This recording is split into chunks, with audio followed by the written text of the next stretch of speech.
Untuk membahas mengenai kasus dugaan suap yang melibatkan Wali Kota Kendari dan calon Gubernur Sulawesi Tenggara, sudah bersama kita dari Gedung KPK, juru bicara KPK Febri Diansyah. Selamat malam Mas Febri. Selamat malam, Mbak. Ya, Mas Febri, untuk Wali Kota Kendari dan calon Gubernur Sulawesi Tenggara statusnya sudah dijadikan tersangka. Apa sebetulnya peran masing-masing dalam kasus dugaan suap ini? Ya, tadi kita sudah umumkan ada 4 orang ya tersangka, 1 orang diduga sebagai pihak pemberi, dan 3 orang diduga sebagai pihak penerima secara bersama-sama. Penyelenggara negaranya adalah Wali Kota Kendari. Ada 2 orang lain yang juga kami duga berdasarkan bukti yang ada bersama-sama sebagai penerima, karena keterkaitan yang kita temukan adalah sejak awal memang sudah ada komunikasi-komunikasi tentang kebutuhan dana politik.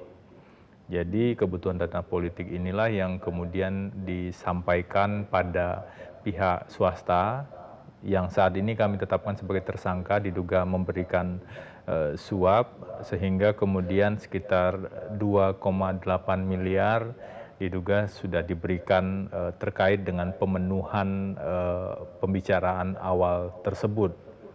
Pihak pemberi ini juga merupakan pihak swasta yang memegang sejumlah proyek di Kendari.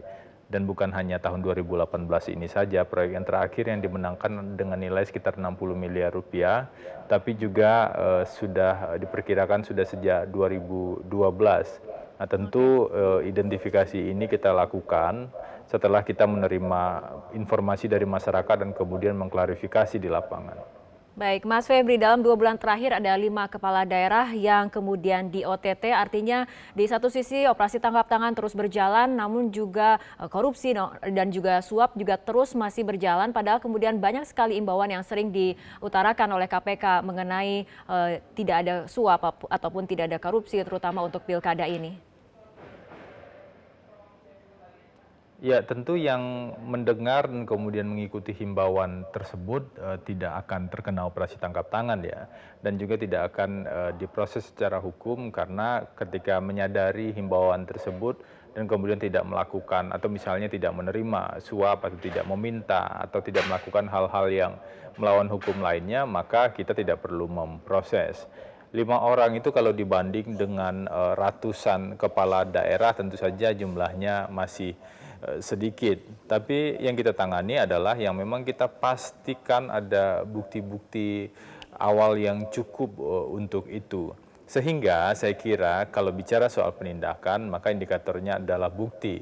Kalau bicara soal pencegahan kita bicara tentang sesuatu yang sifatnya multisektor. Di satu sisi ada pencegahan yang dilakukan oleh KPK melalui himbauan-himbauan mengingatkan ada pembangunan beberapa sistem-sistem, tetapi ada juga sistem politik yang saya kira penting untuk diperhatikan lebih lanjut.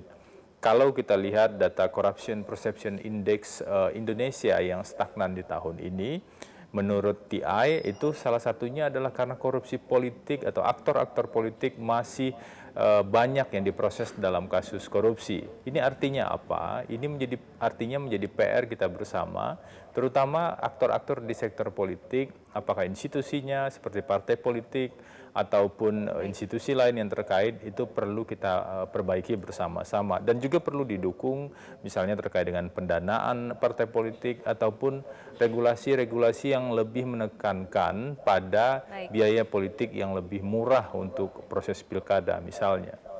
Baik, terima kasih juru bicara KPK Febri Diansyah telah bergabung sama kami dalam Prime Time News.